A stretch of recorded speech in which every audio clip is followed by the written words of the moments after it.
Hello friends, welcome to Panacea classes. UPPSC की जो series चल रही है हिस्ट्री की, उसमें आपका स्वागत है।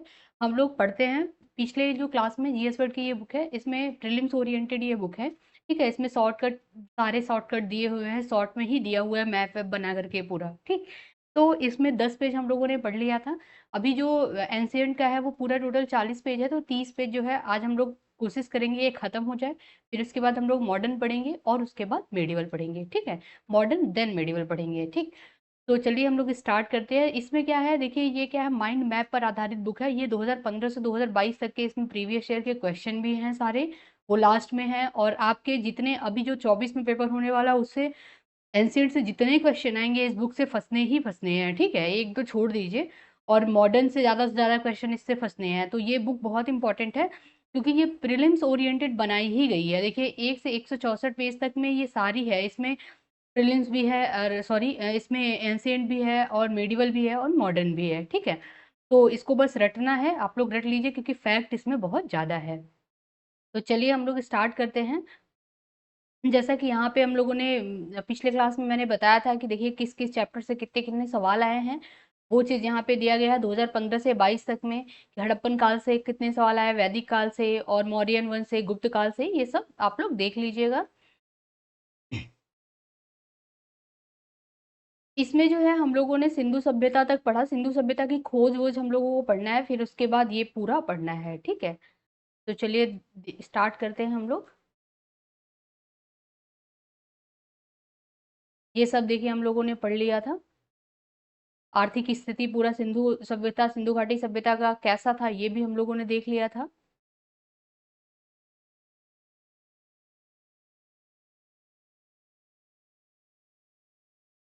आज से हम लोग यहाँ से पढ़ेंगे हड़प्पाई स्थल। स्थल बहुत इंपॉर्टेंट है, खोजकर्ता पूछ लेता है किस सन में खोजा गया, भौगोलिक स्थिति पूछता है किस नदी के किनारे कौन सा स्थल है। ठीक है, तो ये बहुत इंपॉर्टेंट है, इसको जो है याद कर ही लीजिएगा। तो देखिए हड़प्पाई स्थल में वर्ष 1924 में जॉन मार्शल, तत्कालीन जो आर्कियोलॉजिकल सर्वे ऑफ इंडिया के महानिदेशक थे, ने सिंधु सभ्यता की खोज की घोषणा की थी। तो ये याद कर लीजिएगा कि 1924 में जॉन मार्शल, उस टाइम एएसआई के महानिदेशक थे, यानी कि आर्कियोलॉजिकल सर्वे ऑफ इंडिया के महानिदेशक थे, उन्होंने सिंधु घाटी सभ्यता की खोज की घोषणा की थी। तो ये चीज इंपॉर्टेंट है, इसको याद कर लीजिएगा। अब यहाँ पे हड़प्पा स्थल में खोजकर्ता किसने क्या क्या खोजा है, भौगोलिक स्थिति, स्थल और साक्ष्य क्या वहां से प्राप्त हुए, ये चीज हम लोग देख लेते हैं। तो पहला जो है दयाराम साहनी ने 1921 में खोज किया। किसकी खोज की, स्थल हड़प्पा की। तो यहाँ से देखिए स्थल हड़प्पा की खोज किसने की, दयाराम साहनी ने। सीधे सीधे क्वेश्चन आ जाता है, हड़प्पा मोहनजोदड़ो दे देगा आपको, और उसके बाद आमरी दे देगा, सुतकांडोर दे देगा, और आपसे यहाँ पे बी ऑप्शन में दे देगा दयाराम साहनी, ओरेल स्टाइल और रखाल दास बनर्जी। आपको क्या करना होगा, मैच करना होगा। तो क्वेश्चन इससे आया हुआ है, इसलिए इसको अच्छे से पढ़ लीजिए। तो हड़प्पा की खोज किसने की, दयाराम साहनी ने की, 1921 में की। हड़प्पा किस नदी के किनारे स्थित है, तो ये जो है रावी नदी के किनारे स्थित है।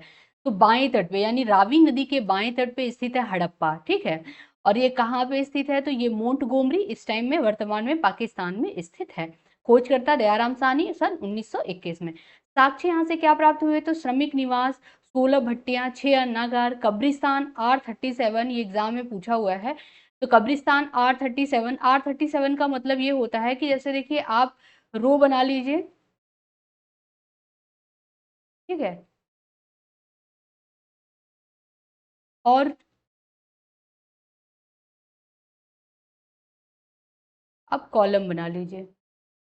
रो और कॉलम आप बना लीजिए, उसमें जो खाना मतलब रो जो 37 होगा उसी को रो R37 कहते हैं। यानी कि जो आप देखिए खड़ी लाइन बना लीजिए और रो बना लीजिए और कॉलम बना लीजिए। ठीक है, ढेर सारी लाइनें होंगी, उसमें से जो आर यानी कि रो 37 वाला जो खाना होगा, बॉक्स होगा, उसको कहेंगे R37। तो ये चीज यहाँ पे दिखाया गया है। शंख का बना बैल, कांसे का इक्का और इक्का मिला है, दर्पण मिला है, मंजूसा मिला है, बर्तन में मछुआरों के चित्र के अलावा उर्वरा देवी का चित्र मिला है। तो यहाँ पे जो ब्लैक है वो जो हाईलाइट किया गया है वो इंपॉर्टेंट है। उर्वरा देवी का जो चित्र मिला है वो हड़प्पा से मिला है। ठीक है, ये चीज है। सेकेंड, मोहनजोदड़ो। मोहनजोदड़ो किस नदी के किनारे है, तो सिंधु नदी के दाएं तट पे है, लरकना पाकिस्तान में, वर्तमान में पाकिस्तान में है।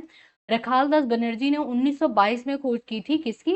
मोहनजोदड़ो की। ठीक है, यहाँ से मृतकों का टीला, विशाल स्नानागार, तो विशाल स्नानागार कहाँ से मिला है? मोहनजोदड़ो से। अन्नागार मिला है यहाँ से, और कांसे की नर्तकी मिली है, कुम्हार के 6 भट्टे सूती, ये सब चीज मिले हैं। पशुपति के अंकन, तो ये चीज इंपॉर्टेंट है, मृतकों का टेला, अन्नागार, कांसे की नर्तकी, कुम्हार के 6 भट्टे, ये छोड़ सकते हैं आप। ठीक है, फिर तुर्कानडोर सिकंदर दास्त नदी के किनारे बलूचिस्तान पाकिस्तान में है। ओरल स्टाइल जो है इसके खोज करता है 1929 में, एवं जॉर्ज डेल्स, दोनों लोग मिलकर इसको खोजे थे, किसको? सुतकेनडोर को। ठीक है, ये नदी की तटीय व्यापारिक चौकी, राख से भरा बर्तन, तांबे की कुल्हाड़ी, मिट्टी की चूड़ियां।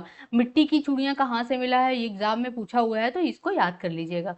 आमरी, आमरी सिंधु नदी के किनारे है बसा हुआ सभ्यता। सारी जो सभ्यताएं बसी वो उस नदियों के किनारे बसी, क्योंकि पानी बहुत जरूरी था। तो सिंधु नदी यानी सिंध पाकिस्तान में है। और एनजी मजुमदार ने 1935 में खोजा था इस सभ्यता को। ठीक है, और यहाँ पे जॉर्ज एफ डिल्स ने खोजा था 1963, मतलब यहाँ पे खोजा था, फिर खुदाई, दोबारा खुदाई हुई थी 1963 में। ठीक है, पूर्व हड़प्पा सभ्यता के चिन्ह कहाँ से प्राप्त हुए? आमरी से प्राप्त हुए हैं। ठीक है, ये चीज है। बारहसिंगा का नमूना भी यहाँ से मिला है।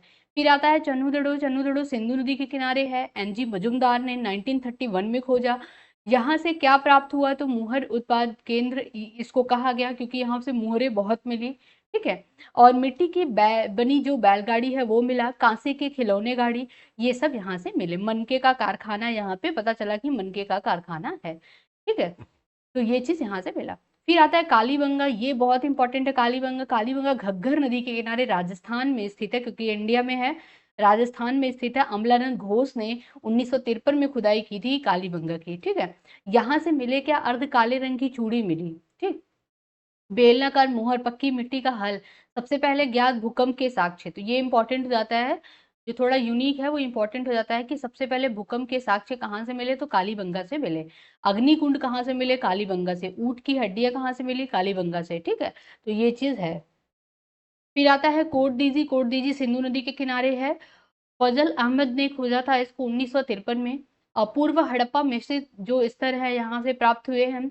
और पत्थर की नींव वाले घर मिले हैं यहाँ पे, पत्थर की नींव वाले, ईंटे के नहीं, पत्थर की नींव वाले घर मिले हैं कोटडीजी से। ठीक है, पत्ती के आकार का वाड़ागृह मिला है, और गर्तावास मिला है, ये सब चीज यहाँ से मिला है। चाक पर निर्मित मृदुघाट भी मिला है। रोपड़, रोपड़ बहुत इंपॉर्टेंट हो जाता है। रोपड़ जो है देखिए पंजाब में स्थित है, सतलज नदी किनारे। आजादी के बाद ये पहली साइट जो भारत में खोजी गई थी वो यही थी, रोपड़ थी, इसलिए ये इंपॉर्टेंट हो जाता है। यज्ञदत्त शर्मा ने इसको खोजा था 1953 में। ठीक है, 1953-54 में। तांबे की कुल्हाड़ी यहीं से मिली है, रोपड़ से तांबे की कुल्हाड़ी मिली है। और शंख की चूड़ियां मिली है यहाँ से। कुत्ते को मालिक के साथ दफनाने का जो साक्ष्य है ये भी यहीं से मिला है। कहाँ से? रोपड़ से मिला है। रंगपुर, रंगपुर कहाँ पे है? गुजरात में। देखिए साथ साथ लोकेशन भी याद कीजिए। कोटडीजी पाकिस्तान में है, कालीबंगा राजस्थान में, चंद्रचूड़ पाकिस्तान, आमरी पाकिस्तान। ठीक है, और रोपड़ कहाँ? पंजाब में। रंगपुर कहाँ पे? गुजरात में। मादर नदी के किनारे स्थित है ये।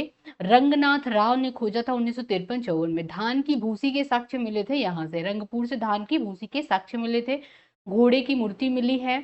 और क्या मिला है? कच्ची ईंटों का दुर्ग, पत्थर के फलक, ये सब यहाँ से मिले हैं। ठीक है, फिर आता है सुरकोटदा। सुरकोटदा कच्छ गुजरात में स्थित है। सुरकोटदा जेपी जोशी ने 1954 में खोजा था। घोड़े की हड्डियों के साक्ष्य कहाँ से मिले ये पूछता है, तो सुरकोटदा से मिले हैं घोड़े की हड्डियों के साक्ष्य। बर्तन में समाधान, ये बर्तन में समाधान ये कहाँ मिले हैं? सुरकोटदा में मिले हैं। लोथल भोगवा नदी के किनारे, अहमदाबाद गुजरात में स्थित है। रंगनाथ राव 1953-57 में इसको खोजे थे।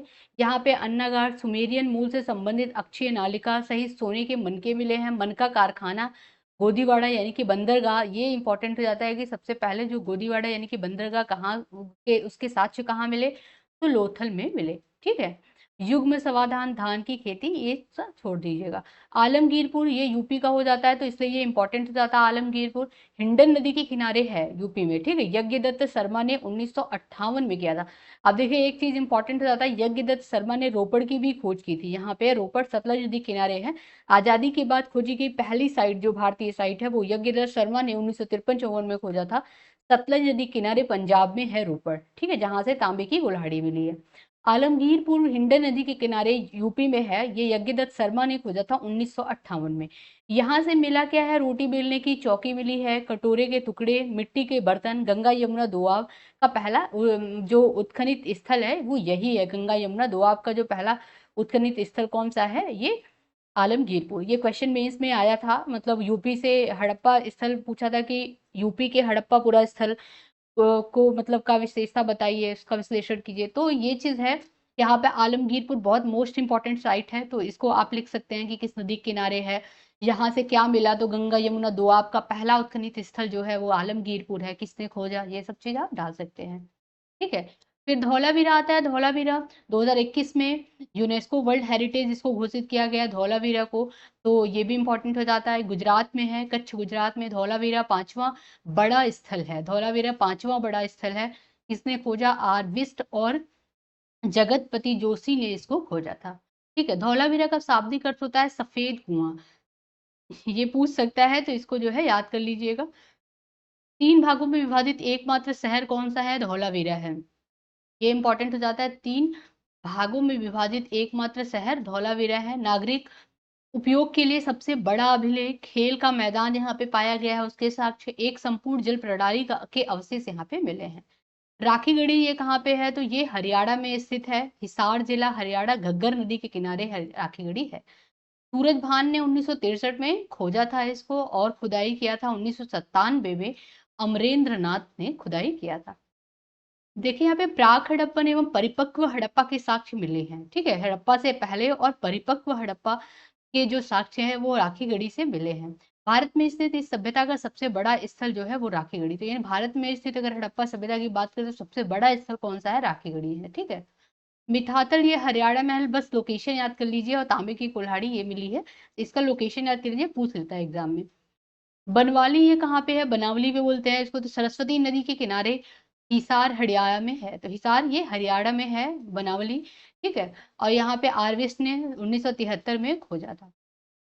पूर्व हड़प्पा तथा उत्तर नगरीय मतलब उत्तर हड़प्पा के साक्ष्य यहाँ से मिले हैं, ये चीज याद कर लीजिएगा। बालाकोट, बालाकोट कहाँ पे है? ये पाकिस्तान में है, बलूचिस्तान पाकिस्तान में। RS विस्ट ने खोजा था। पूर्व हड़प्पा के यहाँ से भी अवशेष मिले हैं। भगवानपुरा ये कुरुक्षेत्र हरियाणा में है। तो लोकेशन याद करते चलिए। कुड़ाल सरस्वती नदी ये हरियाणा में, फतेहाबाद हरियाणा में स्थित है, ठीक है। ये 2022 मतलब 23 के प्रीलिम्स के लिए था, इसलिए यहाँ पे बजट 2021 20-21 में राखीगढ़ी, हस्तिनापुर, शिव सागर, धौलावीरा और चेनैलूर आदि को आइकॉनिक स्थल के रूप में विकसित किए जाने की घोषणा की थी। मतलब सीतारमन ने किया था, बजट में किया था निर्मला सीतारमन ने, तो वो चीज यहाँ पे दिया गया है, ठीक है। अब हम लोग आते हैं, ये भी मोस्ट इंपॉर्टेंट चैप्टर है, वैदिक संस्कृति। वैदिक संस्कृति के बारे में थोड़ा देख लेते हैं। वेद आर्यों को जानने का एक मुख्य स्रोत है वेद, ठीक है। जो वैदिक संस्कृति थी उसकी भाषा क्या थी? तो उसकी भाषा संस्कृत थी। और जो वेद शब्द वैदिक से बना है, वेद का अर्थ क्या होता है? ज्ञान होता है। आर्य का जो अर्थ होता है वो होता है उत्तम या श्रेष्ठ, ठीक है। वैदिक सभ्यता को आर्य सभ्यता भी कहते हैं। वैदिक सभ्यता को जो है 2 पार्ट में डिवाइड किया गया है। पहला जो पार्ट है वो क्या है? पहला है ऋग्वैदिक काल, 1500 से 1000 ईसा पूर्व को ऋग्वैदिक काल। उत्तर वैदिक काल 1000 से लेकर के 600 ईसा पूर्व को उत्तर वैदिक काल कहेंगे। ऋग्वैदिक काल में 1400 ईसा पूर्व में बोगस गोई एशिया माइनर के अभिलेख में ऋग्वैदिक काल के देवताओं जैसे इंद्र, वरुण, मित्र, नासत्य का उल्लेख मिलता है। तो ये इंपॉर्टेंट एग्जाम में बहुत बार पूछा हुआ है कि बोगस कोई अभिलेख के बारे में पूछा हुआ, किस अभिलेख में ऋग्वैदिक काल के देवताओं का वर्णन है, का उल्लेख है। तो इंद्र, वरुण, मित्र और नासत्य का उल्लेख जो है एशिया माइनर के अभिलेख यानी कि बोगस गोई के अभिलेख में है, 1400 ईसा पूर्व का है, ठीक है। सप्त सैंधव प्रदेश ऋग्वेद में वर्णन किया गया है सप्त सैंधव प्रदेश का, यानी कि सप्त सैंधव ये 7 नदियों से बसा है, ठीक है। 7 नदियों का, जैसे सिंधु का पुराना नाम सिवासा, सतलज, सुतुद्री, व्यास, विपासा, रावी, पुरुषी, चेनाब, अस्किनी और झेलम, वितस्ता, घग्गर, सुषमा से घिरा क्षेत्र था। सप्त सैंधव का मतलब है कि सिंधु, सतलज, रावी, चेनाब, झेलम, घग्गर इससे घिरा हुआ था, ठीक है। इसका पुराना नाम भी एग्जाम में कभी कभी पूछ लेता है। ऋग्वेद में अफगानिस्तान की 4 नदियों का उल्लेख है, ये इंपॉर्टेंट है। कुभा काबुल में है, कुर्मु कुर्रम में है, गोमती गोमल और सुवस्तु स्वाद, ठीक है। तो काबुल देखिए ये जो है ये पुराना और नया नाम दिया हुआ है। तो कुबा काबुल, काबुल पुराना नाम था, क्रुमु कुर्रम नाम था पुराना, गोमती नया नाम है, इसका गोमल था पुराना नाम, और सुवस्तु स्वात। ठीक है, इन नदियों का उल्लेख है, ये 4 नदियों का उल्लेख है, ये अफ़गानिस्तान की 4 नदियाँ हैं। ये चीज़ याद कर लीजिएगा कि ये अफ़गानिस्तान की 4 नदियाँ हैं। ऋग्वेद के नदी सूक्त में 21 नदियों का वर्णन है, सिंधु का सर्वाधिक बार उल्लेख किया गया है। सबसे पवित्र नदी किसको माना गया है? सरस्वती को माना गया है, जिनको मातेतमा, देवीतमा और नदीतमा कहा गया है। ठीक है, और नदी सूक्त में विपाशा नदी का उल्लेख नहीं है। ऋग्वेद के 4 समुद्रों का उल्लेख है, मतलब उसमें 4 समुद्रों का भी उल्लेख है। ऋग्वेद में हिमालय पर्वत एवं इसकी एक चोटी मुंजवंत का उल्लेख है। ये भी पूछ सकता है कि हिमालय पर्वत का उल्लेख है ऋग्वेद में, तो हाँ उल्लेख है। ठीक है, फिर आता है ऋग्वैदिक पुरातात्विक साक्ष्य को मुख्यतः 3 प्रकार में बांटा गया। पहला क्या है? काले एवं लाल मृदुभांड है, दूसरा है ताम्रपुंज, और फिर तीसरा है गेरुवर्णी मृदुभांड इसका। तो ये चीज याद कर लीजिएगा। राजनीतिक स्थिति ऋग्वैदिक काल की कैसी थी? तो सबसे जो छोटी इकाई होती थी उसको कुल या परिवार कहते थे। फिर उसके बाद क्या होता था? उनके जो मुखिया होते थे उनको कुलूप कहते थे। ये चीज इंपॉर्टेंट है, याद कर लीजिएगा। फिर ग्राम या विषय और जन की जो उच्चतर इकाइयां, उनको क्या ग्रामीणी जो होते थे इसके प्रधान होते थे। ठीक है, देखिए यहाँ पे है ग्राम, विष और जन के जो है ये उच्चतर इकाइयां होती थी। ग्राम कई परिवारों का समूह होता था, कई परिवारों के समूह को ग्राम कहते थे, कई गांवों के समूह को विष कहते थे, कई जो विष के समूह है उनको जन कहा जाता था, उनके राजा को राजन कहा जाता था। यहाँ चीज यही चीज लिखा है। विष कई गांवों का समूह होता था, प्रधान विषयपति होता था। ठीक है, और विष समूह में जन प्रधान राजा या जनपति कहा जाता था, जनों का जो प्रधान होता था उसको राजन कहा जाता था।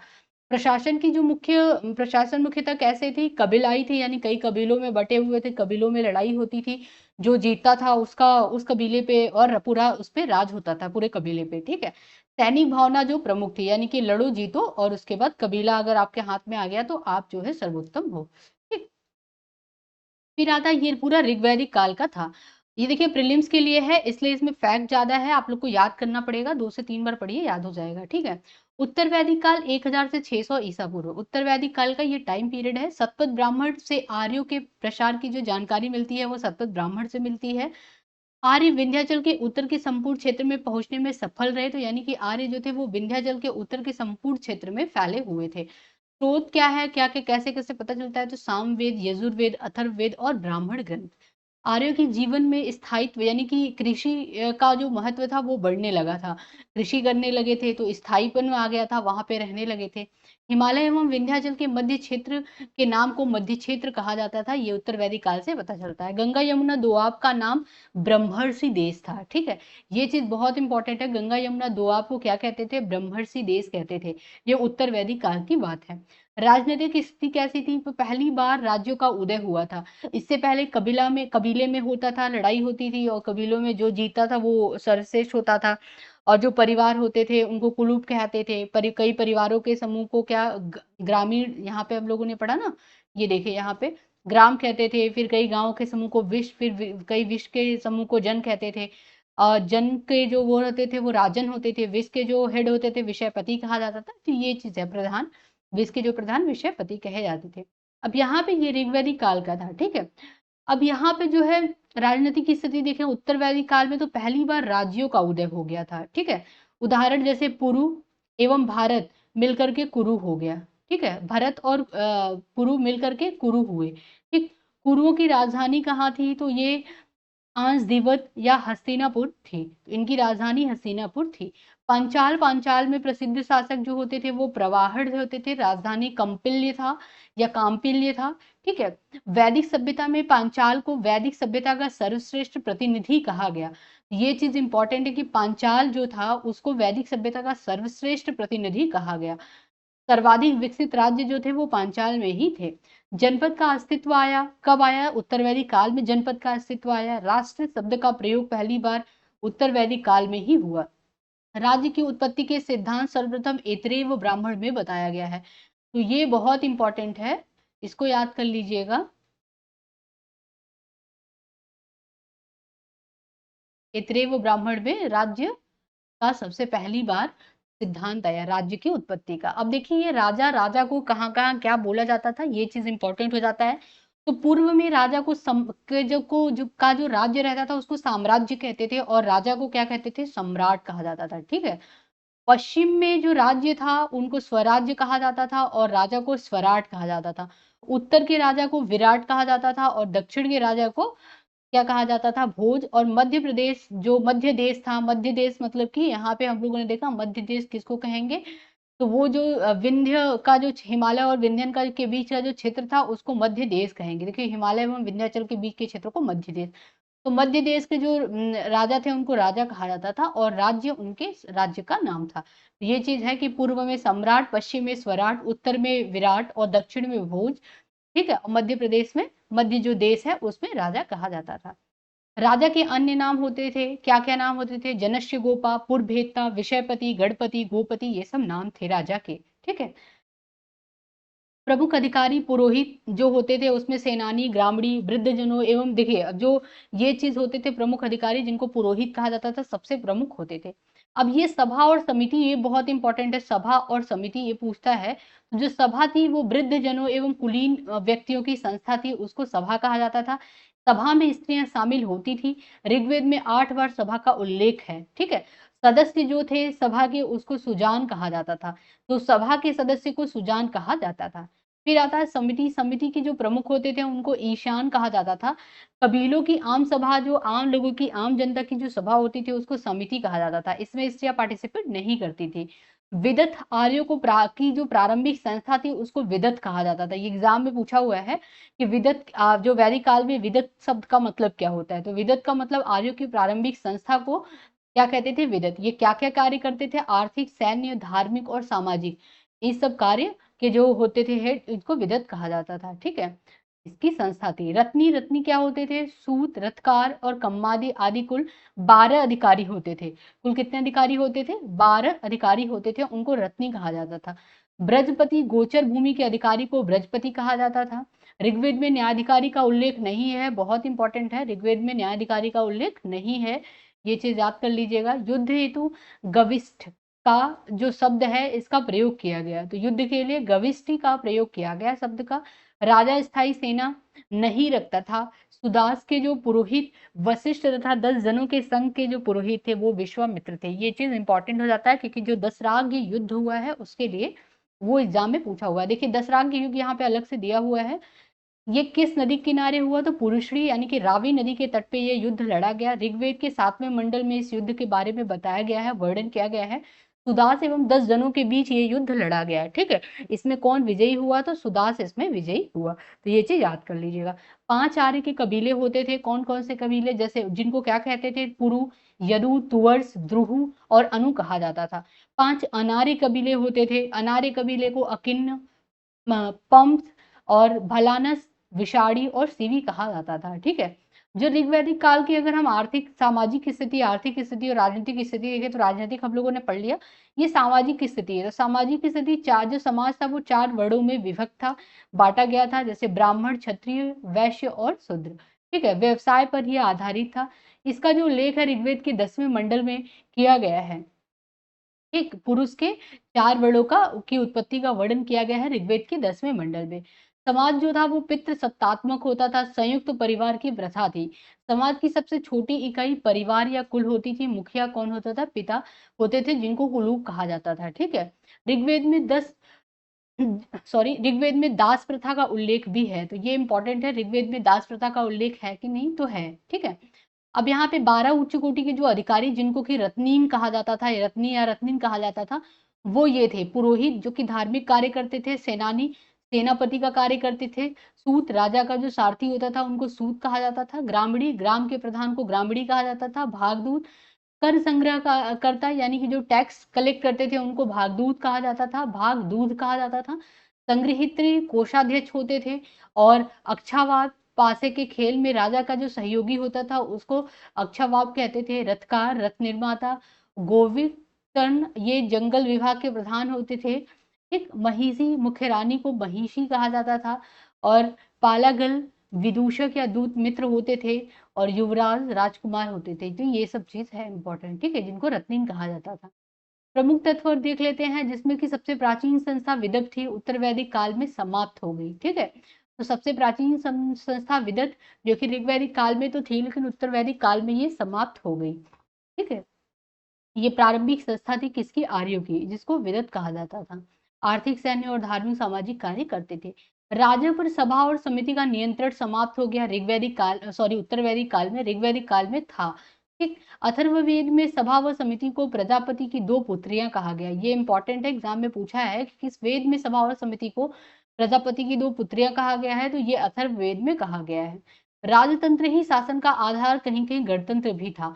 यानी कि देखिए, रिपब्लिक और डेमोक्रेटिक दोनों था। तो यहाँ पे क्या था कि राजतंत्र था कहीं कहीं, और कहीं कहीं क्या था? गणतंत्र था। ठीक है, स्थायी सेना नहीं थी, राजा न्याय का सर्वोच्च अधिकारी था। और उत्तर वैदिक काल में नियमित कर वसूली शुरू हो गई। नियमित कर वसूली यानी कि टाइम टू टाइम जो है टैक्स कलेक्ट करते थे, जिसमें कि बलि शुल्क या भाग कहा जाता था। जिसको बलि शुल्क या भाग कहा जाता था। मात्रा कितनी थी? 1/16। जितना भी मतलब होता था उसका 1/16 भाग जो है वो टैक्स देना पड़ता था। ये हम लोगों ने देख लिया। ठीक, फिर आता है सामाजिक स्थिति कैसी, तो वही सामाजिक स्थिति में ही आगे बढ़ते हैं। तो केवल वैश्य समुदाय कर देते थे और कोई भी कर नहीं देता था उत्तर वैदिक काल में। ऋग्वेद की अपेक्षा उत्तर वैदिक काल में महिला की स्थिति गिरी। तो देखिए, ऋग्वैदिक काल में महिलाओं की स्थिति सही थी और उत्तर वैदिक काल में स्थिति गिर गई। ऐत्रेय ब्राह्मण में पुत्र को परिवार का रक्षक और पुत्री को दुखों का स्रोत कहा गया। ये चीज इंपॉर्टेंट है, याद कर लीजिए कि किस में कहा गया। तो परिवार का रक्षक कहा गया पुत्र को, और पुत्री को दुखों का स्रोत कहा गया है। ठीक है, फिर आता है जबाल जबालोपनिषद।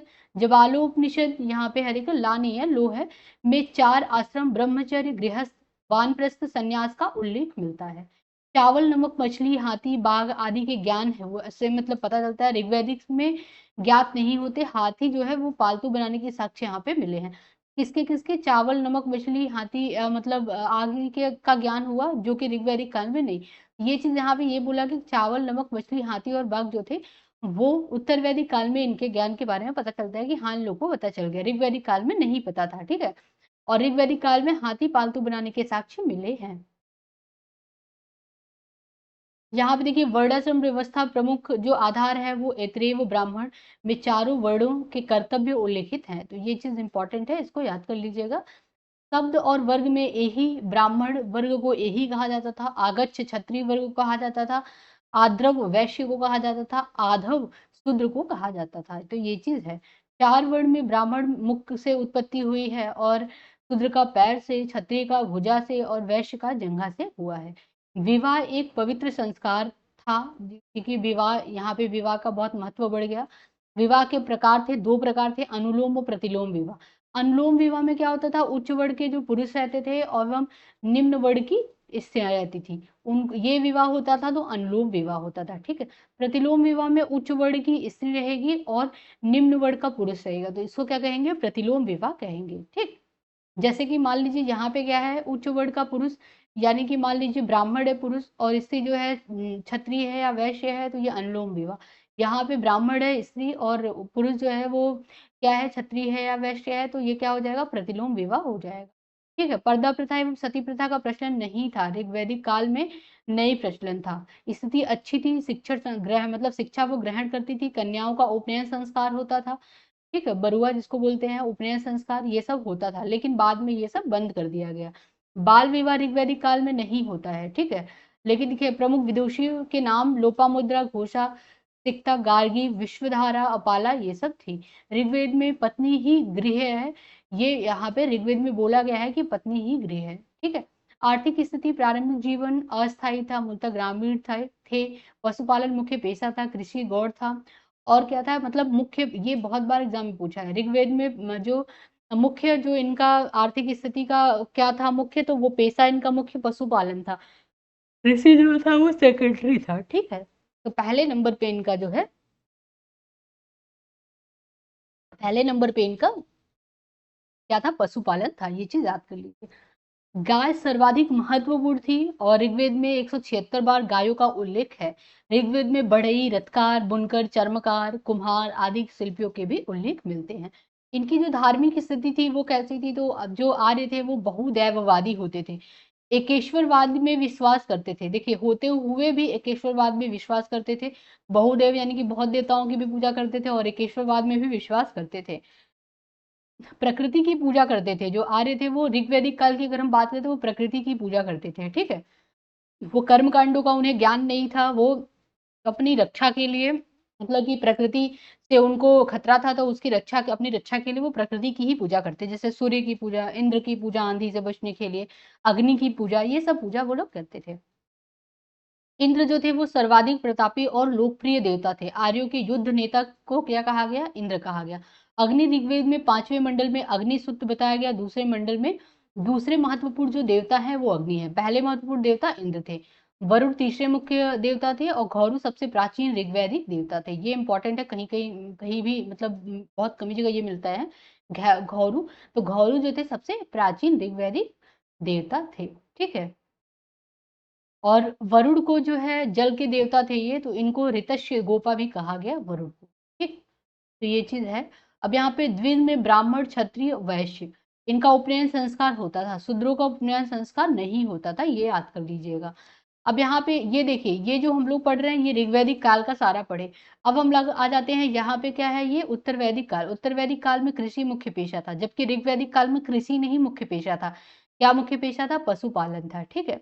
पशुपालन यहाँ पे गौड़ हो जाता है, सेकेंडरी हो जाता है। प्राइमरी पे अगर हम देखें तो यहाँ पे कृषि मुख्य पेशा हो जाता है। फिर आता है यहाँ पे लोहे के उपयोग, उपकरणों से कृषि में वृद्धि होती है। लोहे के उपकरण खोज निकालते हैं, फिर उससे क्या होता है? कृषि में वृद्धि हो जाता है, ठीक है? अथर्ववेद में सिंचाई संसाधन जैसे वर्णक एवं नहर, नहर को कुल्पा कहा गया, इसका उल्लेख मिलता है। सीता हल की जो नाली थी उसको सीता कहा जाता था। मुख्य फसल कौन कौन सा था उत्तर वैदिक काल का? तो वो धान और गेहूं था मुख्य फसल। 4 प्रकार के मृदुभांड की जानकारी मिली है, लाल, काले, चित्रित, धूसर, काले, पॉलिस्टार, ठीक है? तैत्तिरीय ब्राह्मण में नगर की चर्चा, हालांकि शुरुआती नगर ही स्थापित जैसे कि हस्तिनापुर, कौशाम्बी जैसे प्रोटो अर्बन साइट की स्थाप मतलब मिली है, ठीक है, की चर्चा की गई है। और इसके बाद श्रेष्ठ व्यापारी को श्रेष्ठीन या श्रेष्ठ कहा जाता था। ये चीज है, समुद्र का ज्ञान था इनको। महत्वपूर्ण शब्दावली में अगर देखें तो ब्रीही धान को कहा जाता था, यव जव को कहा जाता था और गोधुम गेहूं को कहा जाता था। माड़ उड़द को कहा जाता था और मुदग मूंग को कहा जाता था, ठीक है? अब इनकी धार्मिक स्थिति कैसी थी उत्तर वैदिक काल में? अगर देखें तो ये धर्म एवं ऋतु की संकल्पना, प्रत्येक वेद के अपने जो पुरोहित होते हैं वो हो जाएं। और यज्ञ में सोम यज्ञ होता था, अश्वमेघ यज्ञ होता था, वाजपेय यज्ञ होता था, राजसूय यज्ञ होता था। राजसूय यज्ञ किस लिए? शक्ति प्रदर्शन के लिए ये यज्ञ होता था, ठीक है? तो ये चीज यहाँ पे दिया गया है। मृत्यु की चर्चा सतपथ ब्राह्मण में की गई है, ये चीज इंपॉर्टेंट है, इसको याद कर लीजिएगा। मृत्यु की चर्चा कहाँ पे की गई है? सतपथ ब्राह्मण में किया गया है। यहाँ पे क्या है देखिए, मोक्ष की उपनिषद में बात की गई है। मोक्ष की पुनर्जन्म का जो है वो बृहद में किया गया है। और उपनिषद मतलब ये है बृहद, ये उपनिषद है, इसमें किया गया है। और उसके बाद आता है निष्काम कर्म सिद्धांत, ये ईशोपनिषद में बताया गया है, ठीक है? महत्वपूर्ण शब्दावली में देखते हैं तो यहाँ पे बेकनाट, ये सुदखोर, इसको कह सुदखोर को बेकनाट कहा जाता था। पड़ी व्यापारी को कहा जाता था, ये चीज इंपॉर्टेंट है, याद कर लीजिएगा। और सोना को हिरण्य कहा जाता था, दूरी की माप को गवयतु कहा जाता था, ठीक है? फिर आता है यहाँ पे ऋग्वेद में पशुओं का उल्लेख, तो घोड़ा, बैल, भैंस, बकरी, ऊंट का उल्लेख मिला है। बाघ और हाथी का उल्लेख नहीं मिला है ऋग्वैदिक काल में। जबकि अगर हम इधर देखें तो यहाँ पे जो था, अभी पूरा पहले ऋग्वेद पढ़ लेते हैं फिर उत्तर वैदिक काल पढ़ते हैं, ठीक है? तो कृषि संबंधी शब्दावली में देखें तो जूते खेत, हल, गोबर खाद और कुआं। देखिए जूते खेत को क्या मिलते हैं बोलते हैं? तो ये उर्वरा। हल को लांगन बोलते हैं। गोबर के खाद को गरिशु बोलते हैं। कुआं को अवट बोला जाता है। हल के निशान को सीता और नहर को कुल्पा और चारागाह को सिल्य कहा गया, ठीक है? गायत्री मंत्र में सूर्य को समर्पित है गायत्री मंत्र, तो गायत्री मंत्र किसको समर्पित है? सूर्य को समर्पित है। इसके रचनाकार विश्वामित्र थे, ठीक है? ऋग्वेद के तीसरे मंडल में इसका उल्लेख किया गया है ऋग्वेद का, ये चीज यहाँ पे बताया गया है। अब देखिए यहाँ पे पुरोहित होता, ऋग्वेद के पुरोहित को होता कहा जाता था, सामवेद के उद्गाता और यजुर्वेद के अथर्व और अथर्ववेद के वाहा कहा जाता था। वर्ग होता था धर्म, अर्थ और काम। पुरुषार्थ में धर्म, अर्थ और काम और मोक्ष होता था। उपाध्याय में वेदों मतलब के उपाध्याय किसको कहते थे? तो वेदों के अध्यापक उपाध्याय होते, ठीक है? ऋग्वेद के 10 मंडल हैं, उसके रचयिता बहुत बार एग्जाम में पूछा हुआ है। प्रथम जो ऋग्वेद है उसके जो रचयिता हैं वो है मेघतिथि, ये इनके रचयिता हैं। द्वितीय के हैं गृत्स, मद, और आते हैं तृतीय के विश्वामित्र हैं, ये इम्पोर्टेंट है। चतुर्थ के वामदेव, पंचम के अत्रि, अष्टम के भारद्वाज हैं, सप्तम के वशिष्ठ हैं, और उसके बाद आता है नवम, नवम के सोम देवता हैं, और दसम के जो है इंद्र, साची या विमधा, ये लोग हैं, ठीक है। ये चीज़ यहाँ पे दिया गया है। अब यहाँ पे देखिए उपनिषद है, उपनिषद उपनिषद में यहाँ पे देखिए तो उपनिषद का मतलब ये होता है जो वेदांत होता है या उपनिषद, कि गुरु के समीप बैठ करके ज्ञान की प्राप्ति करना, सुनना, फिर अब वो सुन के याद कर लेना, फिर किसी और को अपने थ्रू बताना, तो ये चीज होता है उपनिषद या वेदांग, ठीक है। तो वेदांग श्वेताश्वर में मोक्ष का उल्लेख किया गया है, यहाँ पे बताया गया है। मुंडो को देखो मुंडकोपनिषद में सत्यमेव जयते पूछ लेता है, एग्जाम में पूछा है मुंडकोपनिषद किस में मतलब सत्यमेव जयते का उल्लेख है, तो ये मुंडकोपनिषद में है, ठीक है। ये चीज है। नचिकेता और यम संवाद ये कठोपनिषद में है, ठीक है। और छांदोग्य उपनिषद में ब्रह्मचर्य, गृहस्थ एवं वानप्रस्थ आश्रम का उल्लेख किया गया है, ठीक। आरण्यक, आरण्यक में जो अथर्ववेद का कोई आरण्यक नहीं है, दार्शनिक एवं रहस्यमयी जो विषयों का वर्णन यहाँ पे किया गया है। ब्राह्मण ग्रंथ, इसमें यज्ञ एवं कर्म कांडों को समझने हेतु इसको रचित किया गया है। वैदिक साहित्य पूछ लेता है एग्जाम में, तो ये देख लेते हैं, तो वेद, ब्राह्मण, उपनिषद, उपवेद और प्रमुख तथ्य। तो वेद, ऋग्वेद, ऋग्वेद का जो के ब्राह्मण ऐतरेय ब्राह्मण थे, ऐतरेय ब्राह्मण एग्जाम में पूछा हुआ है। उपनिषद जो है ये ऐतरेयोपनिषद और कौशितकी और ऐतरेय उपनिषद, ये चीज है। उपवेद, आयुर्वेद इसको कहेंगे, इसके उपवेद को, ऋग्वेद के उपवेद को आयुर्वेद कहेंगे। ये चीज यहाँ पे है। 10 मंडलों में विभक्त किया गया, दूसरा और सातवां जो है 2 से 7 तक प्राचीन है, ठीक। तो ये चीज यहाँ पे है। गायत्री मंत्र का यहाँ पे उल्लेख किया गया है, ये चीज। फिर आता है यजुर्वेद, यजुर्वेद को 2 शुक्ल यजुर्वेद है और एक क्या है, एक है कृषि यजुर्वेद। शुक्ल यजुर्वेद में ब्राह्मण सतपथ ब्राह्मण है, कृषि यजुर्वेद में तैत्तिरीय ब्राह्मण है, ठीक। तो देखिए शुक्ल वेद में यहाँ पे ईशोपनिषद, बृहदारण्यक ये लिखा गया है, कठोपनिषद, मैत्रायणी और श्वेतस्वरोपनिषद ये लिखा गया है तैत्तिरीय ब्राह्मण में। धनुर्वेद इसके उपवेद हैं, ठीक है। ये चीज यहाँ पे दिया गया है। वासनेही संहिता किसको कहा जाता है, तो शुक्ल यजुर्वेद को वासनेही संहिता भी कहा जाता है, ये चीज याद कर लीजिएगा कि वासनेही संहिता, तो ये शुक्ल यजुर्वेद में वो कहा जाता था, ठीक है। फिर आता है सामवेद, सामवेद में 25 ब्राह्मण थे और गंधर्व वेद इसका उपवेद है। अथर्ववेद में गोपद ब्राह्मण थे और शिल्प वेद इसका उपवेद है, ठीक है। इसकी 2 शाखाएं थी, कौन सी शाखाएं, पिपलाद और सौनक, ये 2 शाखाएं थी, ठीक है। वेदांग, वेदांग में 6 जैसे शिक्षा, निरुक्त, व्याकरण, ज्योतिषी, छंद एवं कल्प, एक वेदार्थ ज्ञान में सहायक शास्त्र को वेदांग कहा जाता है, ठीक। ये चीज यहाँ पे दिया गया है। और इसे शुद्ध साहित्य भी कहते हैं। इसके 4 भाग हैं, किसके, कल्प के, धर्म सूत्र, शुल्ब सूत्र और गृह सूत्र और स्रोत सूत्र, ये चीज यहाँ पे दिया गया है, ठीक है। फिर आता है, देखिए इसके बाद आता है महाजनपद काल।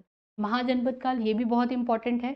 तो आज हम लोग यहीं तक रखते हैं, थोड़ा हेल्थ इश्यूज की वजह से मैं लंबा क्लास नहीं ले पा रही हूँ, ठीक है। नहीं तो मेरा प्लान था कि आज जो है एंशिएंट पूरा खत्म कर दूंगी। तो ये चीज है, महाजनपद हम लोग फिर पढ़ेंगे। उसके बाद महाजनपद के बाद भी और भी जो चैप्टर्स हैं, मौर्यन पीरियड है, गुप्ता पीरियड है, वो सब भी हम लोग देखेंगे। तो आई होप आप लोग को क्लियर हुआ होगा। कोई भी डाउट हो तो आप प्लीज कमेंट बॉक्स में कमेंट कीजिएगा। आज हम लोग यहीं तक रखते हैं, तब तक के लिए धन्यवाद।